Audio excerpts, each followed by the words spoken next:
Okay, let's start the conversation here. You've seen who we're being joined by.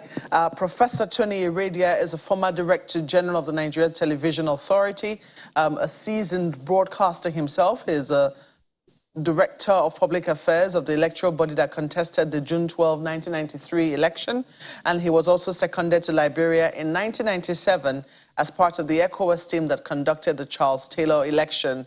That's before he served as the Director General. Did you serve as the Director General of the National Orientation Agency as well? Yeah. Oh, I didn't know that. Well, it's okay. Many parts to you. Good morning, sir, and morning. Welcome to Sunrise Elite this morning. Shall I also say Baraka de Salah? You're suddenly dressed in the spirit of Salah. Yeah, that's how it should be. Indeed. Well, interesting times we have found ourselves in terms of where our country is. We're already gearing towards another election come 2023, and there's a lot going on in the political process. How would you rate how the electoral body, that's INEC, is currently managing that process leading up to the general elections? Would you say it's getting better? Or are there still many areas for improvement? Oh, yes, it's getting better by way of technology. Yeah, the introduction of technology is a major development when you compare to the days before when some of these things were not there. And even when they were there was so much opposition from the political class for you to introduce technology, understandably, because it's easier to rig when you do manual elections. And even that opposition, as you can see, is still on till now. But the current Electoral Commission has been able to gain some leeway in terms of a few of the things they have introduced.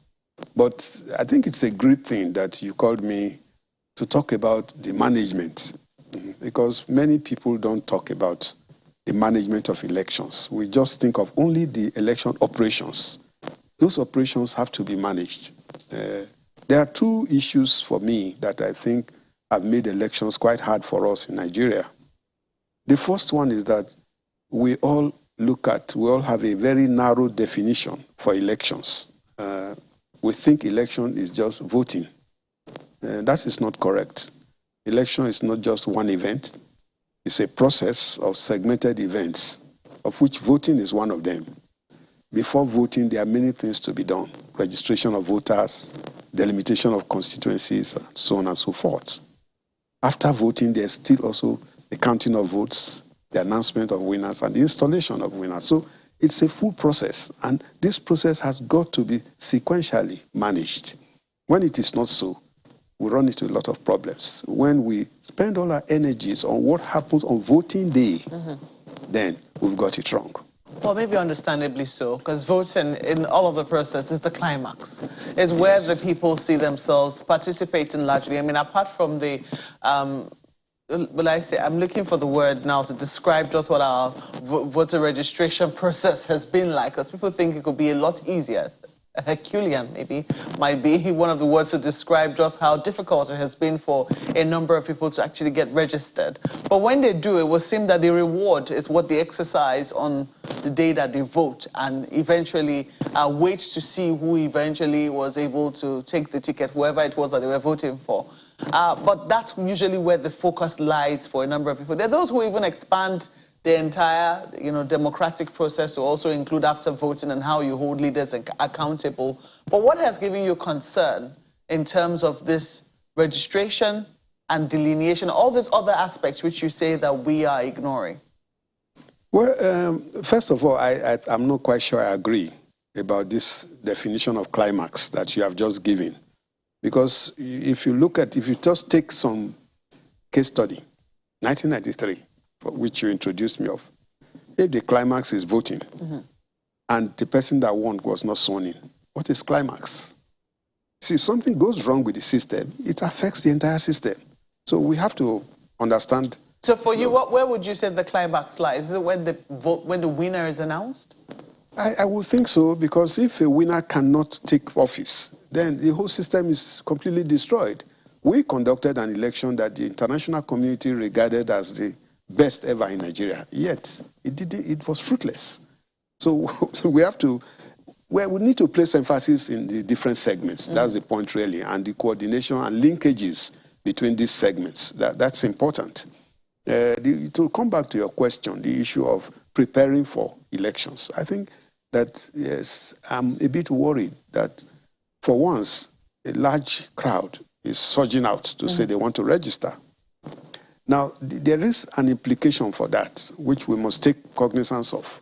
It means that there is a likelihood of an increase in spoiled ballot papers arising from people voting for the first time, and therefore, who in the excitement thumbprint the wrong angle. Unfortunately, the political parties whose duty it is to mobilize voters and explain the process to people are not quite keen about that. They just call people or even bribe people to vote without thinking about the likelihood of this voting going well. Our history has shown that a large percentage of ballot papers are spoiled. So it's like they wasted the exercise. So efforts must be made to ensure that the system is well organized in such a way that we do not have, our votes will count. People think votes don't count only because of rigging. Votes don't count only because of violence. But there are times when votes don't count because of inability of the voter to know what to do. There's not enough of voter education. I think that we are all expecting the Electoral Commission to do it. But how can the Electoral Commission do voter education? It doesn't have the organs of mass communication. So it can only coordinate. It can only give out information. We still have to rely on the media and other organs of mass communication to help the public appreciate not only the essence and importance of elections, but what to do while you are there. And that's why I was talking about two things, really. I explained the first one. The second one is that there are more than one administrator in elections. We all talk of INEC. INEC is not the only administrator of an election. It is the ultimate coordinator, no doubt. But the nomination of candidates, for example, is done by the parties. The party is the electoral umpire in terms of the internal democracy system. How have they handled it?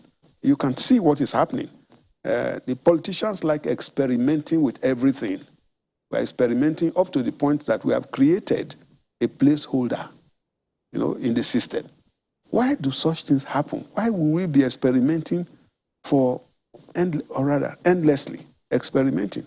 We've been doing elections since, if we take 1999 to date alone, we've had a lot of elections. Is it not yet time for our elections to be seamless, right? Each time we have an election, there's always a recurring story, though in several proportions. That is that some people carted away ballot boxes up till the last one. It's always there.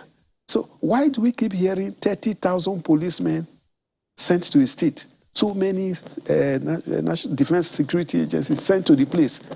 We hear all of that. As Oshu is coming now, we're hearing so much about what they are doing. How is it possible that we have such a large crowd in one state of law enforcement agencies, and yet we still have cutting away of ballot boxes? So something is basically wrong. And what is wrong is that the politicians are creating strategies for frustrating the innovations made by the Electoral Commission. So there needs to be a little more attention paid to other administrators of the elections. Let's flip this to Lagos, and I'm sure my colleagues have questions for you, ladies and gentlemen. Yeah, good morning, Professor Iredia. Just wondering, when you speak about the election management process, you've highlighted some of the challenges, but what is it that you like to see? What would you like the voter to do in this case? Because for them, they look forward to that particular day where they need to step out there and probably get their votes, thumbprint, and then see how that turns itself out. But the election management process is a bigger scenario. Different groups have different things. Lawmakers have their role. So at the stage that we're in now, what should we be doing to ensure that we don't get it wrong? Well, Chamberlain, you have hit the nail on the head. The different people have roles to play should understand the boundaries of their roles and should play those roles in a very coordinated manner. You mentioned lawmakers. A lot of people will not assume that lawmakers are part of it, but they are, because it is the laws they make that help to determine how the elections will be coordinated. You see what has happened now. The lawmakers have been so enthusiastic, so active about making laws. They've made so many laws, and in their enthusiasm, they forgot to protect their own interests. They made a law that made it impossible for many of them to now be in the system. That is what happens when you are making a law with people in mind, or making a law for the purpose of personal gains. If we have real electoral laws that are not experimented upon, it will be easier to have a very seamless election. That is for them. But the political parties, as you could see, they have not also shown any difference. They have not grown at all. They want every other person to grow, but politics is not growing. It's still being played in a manner that gives an impression that people are not doing the right thing. We should learn to do the right thing. As for the voter, we need to prepare them better than we are doing now. We need to make them organize to get the truth about what they want to do. First and foremost, I think that we should ensure that in the coming electioneering period, the candidates and the political parties are given enough time to do education and explanation of their manifestos. What most of them do is to create controversies. Once those controversies have been created, they drown the real essence of how the voter can know who he wants to vote for. You see, we talk about certificates. There are fake certificate holders. There are people in the system whose dates of birth are controversial, and so on and so forth. Those things should not be in the main issue of electioneering. Those ones should be in the courts. Anybody who has any problem with somebody's legibility should go to court. We should encourage people to go to court, get it done. In Delta State, we have just had an example of how a candidate has been disqualified because some people have gone to court to question his eligibility. So the eligibility issues should be left to the courts, while electioneering should be based on what the candidates say they want to do and how they want to do it. So we can know the difference between one candidate or the other. It is because we do not give enough time for this aspect of electioneering that you find a political party that will come and tell us we're going to do X, Y, Z. They get into office and say, oh, we didn't know it was this bad. How come you didn't know that it was bad before promising what you can do and what you cannot do? Or you get a political party such as we have now that goes into election and one of its prime objectives is buck passing. Excuses. Oh, the former party did this. The former government did that. The former government has left. It is you we have now, and it is you we expect to correct all that has gone wrong. We don't want to continue to hear stories of what the former party didn't do. If that former party was okay, we wouldn't have voted it out. Haven't voted it out and you haven't come, responsibility is on you to improve the system. So the main thing for people in elections to recognize is that the essence of government is development. Nigeria needs to be developed. We are looking for those who can develop it. It is not where they are from. It is not their background. Can they develop it? Can they make a difference? Can they change our system? Can they improve what has been on ground? If they can do that, then they are the best. But when we begin to blow cosmetic matters out of proportion and begin to look at issues that will not really inform the voter properly, then there won't be proper voting. Then we'll vote for persons we don't know. We vote for persons who can give us some money. And at the end of the way, we'll begin to regret for another 4 years. So it is time to settle down. The urge to vote now, the crowd, the extension of registration and all of that should not be for the purpose of just some people wanting to take advantage. It should be for us to do a better election. Each time we have an election, we are never able to say that it has really been much better than the previous one. So we see a lot of changes. Well, Prof. Yes, good. Now today, the Electoral Commission has to be more careful. One of the things the Electoral Commission must avoid is the politicians dividing their ranks. Right now, we're seeing a lot of that. We're seeing the politicians blaming certain electoral officials for their own misfortune. But the truth is that the Electoral Commission has no business with how you nominated your candidate. What it says, nominate your candidate, inform the Electoral Commission about the date of primaries, and then they come there to monitor. And when they have monitored, they write a report. The politicians want to reverse this. They tell us now, oh, the Electoral Commission is not responsible for candidates. That is not the point. Nobody is saying that the Electoral Commission should be in charge of candidates. What we're saying is that if the Electoral Commission monitor the process, the monitoring will be wasted if it's not utilized. If the political party can go back and present a result different from the one that was obtained at the point of the monitoring, then it's wasted. There's no need for INEC to come and monitor if the political parties have a right to swap the votes. So I think that these are some of the issues that we need to do if we must make progress in the management of elections. Right, Prof, the media themselves have a role to play, as you highlighted in your opening sequence, but we'll talk about that and more when we return in just a moment. We'll be right back.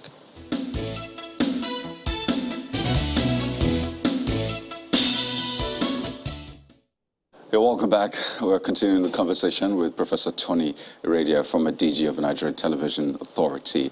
Prof, it's good to see you again. And let me just go straight into this, really. Election management clearly sounds like it's not a job for INEC alone, because clearly INEC can't handle everything. In fact, the media has its role to play, of course, even though INEC has, you know, the voter education department and all of that. So how do you think coordination should work? Because you said they need to coordinate themselves properly. But if there's a voter education, there's security. I mean, monitoring the Ekiti elections, I saw a lot of things and I'm like, INEC really needs a lot of help. So in terms of proper coordination, yes, INEC has the statutory responsibility to coordinate elections, but managing elections in itself, how should it go? Should we then have, election prosecution on its own, it's a whole new world that they're trying to get legislation to sort that out. So how do we approach proper coordination of the election management process? Well, thank you, Coyote.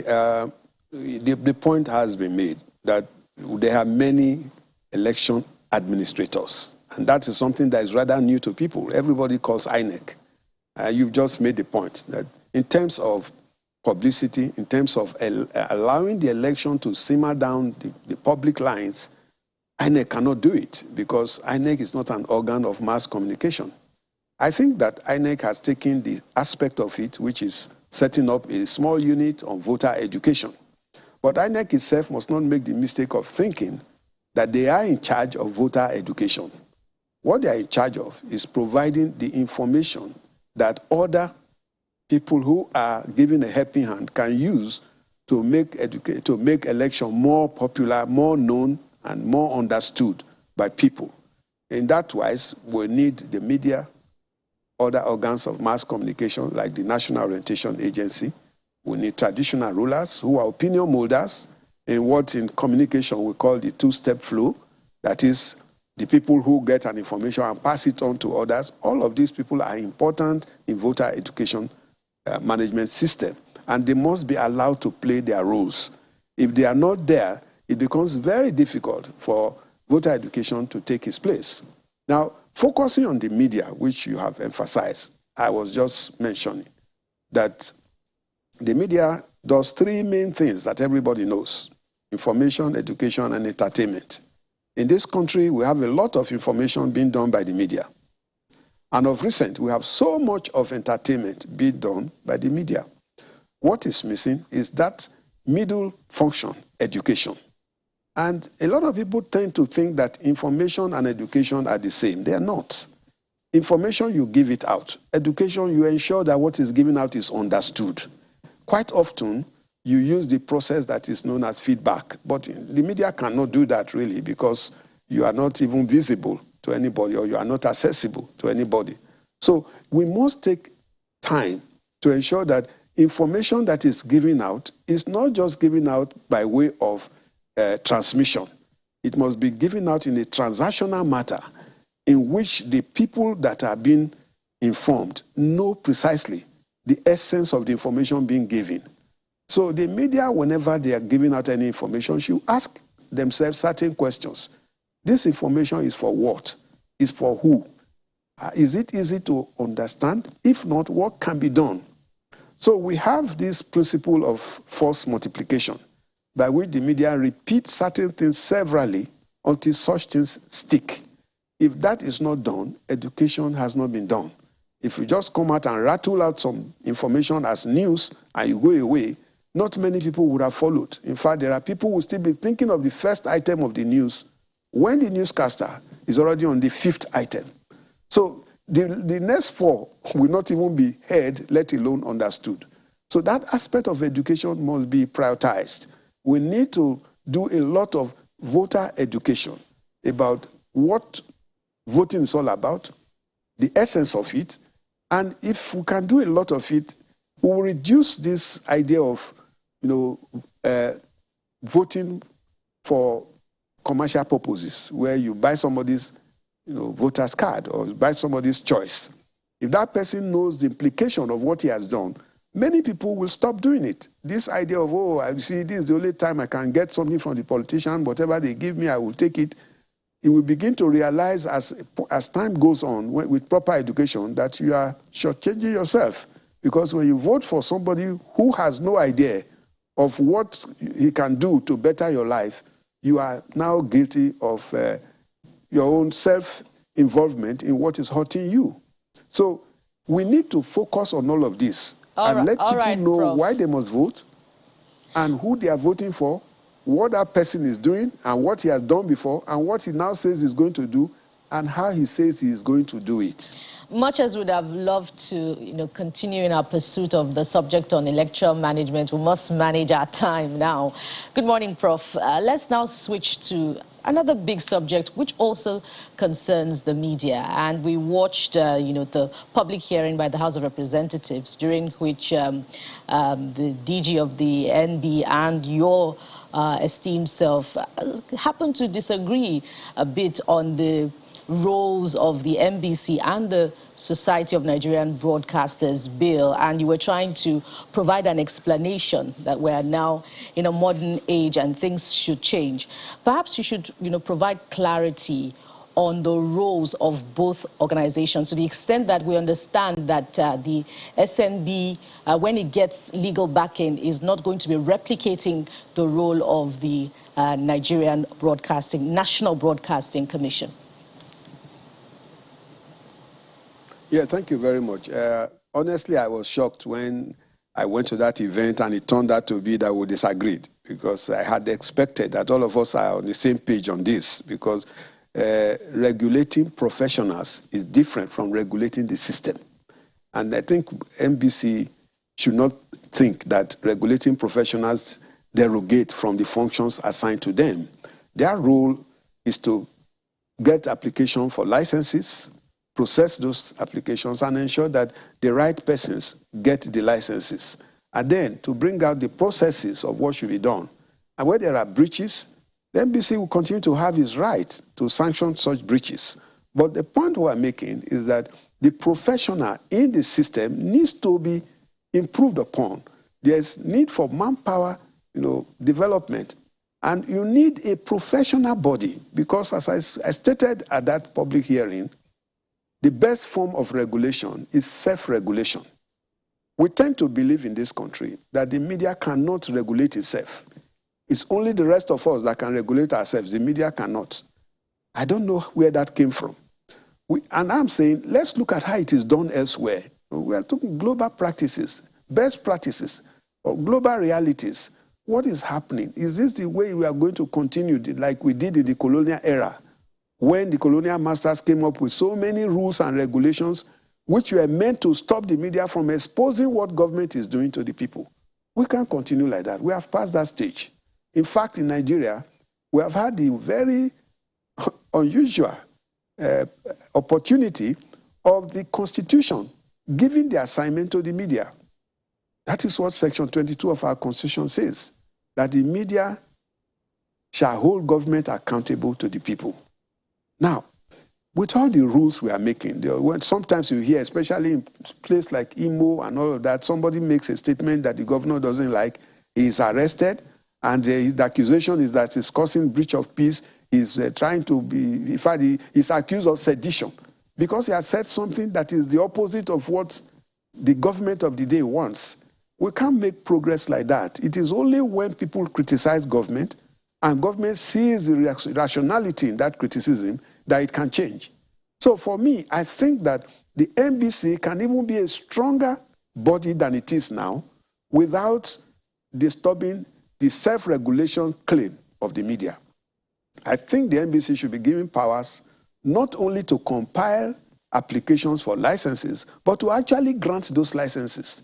That's what they do elsewhere. But in Nigeria, we pretend that NBC is granting license when it is not. NBC compiles it and sends to the government. I had a friend who got a license to run a station, a radio station.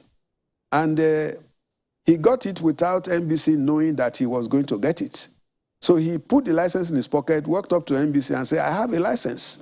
Now that tells you that there's a political manipulation at the top, which we were trying to stop. So how do you do this? You ensure that NBC is an impartial body. People who have interest in politics should not be in NBC, right? The NBC should be an independent body that can regulate broadcasting. It should not be answerable to a minister of government who belongs to a political party and who will always want to close down the station that holds an opposing view to that of government. So those are the things that should worry NBC. For the Broadcasters Association, the things that should worry those ones are what are really the best way to do the job of broadcasting. Today, broadcasting is getting away very slowly from the general system of mass communication. It's not enough now to have a mass communication degree. It doesn't make you a broadcaster. We are getting towards the stage now where there will be a bachelor's degree in broadcasting. Right? When you come out of there, the processes of broadcasting become very clear. They are not really the same at all. In broadcasting, as you know, we don't write, we produce, right? And we are more concerned about illustration. You can't be talking in broadcasting without showing what you are talking. So you are not a newspaper. So the issues of broadcasting are quite different from the issues of other arms of the media. Therefore, the broadcasters should be allowed to regulate themselves and bring the best that can happen. For example, the NBC cannot regulate how broadcasters work. There's no way. They have put a code, for example, which says you need to have so number of years before you can be a manager, before you can be a general manager. It's in the code. When the owner of the station chooses his younger son or brother to become, without those, what will NBC do? Nothing. They have not been able to do anything because it's not practicable. And that's what they should leave to the associations to manage. Yes, Prof, you just said that the NBC cannot regulate how broadcasters do their work, and that's exactly where I'm headed. In terms of infringement, you know, sometimes where broadcasts are concerned over something that has been said, over a visual that has been thrown up, and it doesn't adequately represent, you know, a circumstance or situation that is being broadcast on the air. Is this perhaps the area of concern of the NBC, that if the SNB now takes up this role of regulation, it will be an overlapping of responsibility? I don't agree. My point is simple, that self-regulation is the best. When you have self-regulation, what you bring out clearly is the principle of social responsibility, where you know that so much has been given to you, and you have a responsibility to give so much back. But when you have somebody who's looking over you all the time, the tendency is for you to do what you can do. I want us to have a departure from the old system where regulating the media was like the form of policing, where the policeman stands at the traffic light to watch whether you will break it, and as soon as you break it, he arrests you, collects some money. That's not a regulating system that will be good for us. We want a system where the broadcaster is so knowledgeable, is such an expert, that the so-called infringements become very little, because much is given to you, so much is expected of you.